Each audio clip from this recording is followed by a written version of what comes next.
Hello student, তোমরা প্রত্যেকেই জানো যে সম্প্রতি যে একটা হিংসাত্মক ব্যাপারের ঘটনা ঘটে গেছে নেপালে।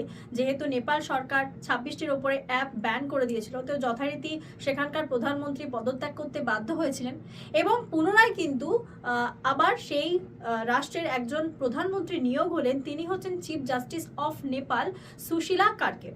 এর একটা গল্প রয়েছে, তিনি কিন্তু প্রথম মহিলা চিফ জাস্টিস অফ নেপাল ছিলেন এবং পরবর্তীতে এই যে তিনি প্রধানমন্ত্রী নিয়োগ হলেন, তিনি কিন্তু প্রথম মহিলা প্রধানমন্ত্রী হলেন নেপালের।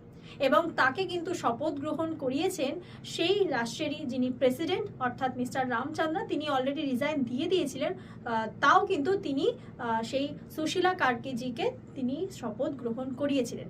তো তোমাদের জন্য একটা প্রশ্ন, সেটা হচ্ছে প্রত্যেকেই জানো নেপাল কিন্তু একটা ল্যান্ডলক কান্ট্রি এবং সব থেকে বেশি পরিমাণে বর্ডার শেয়ার করছে অন্য কোন দেশের সাথে? অবশ্যই কমেন্ট করে জানাবে। Thank you.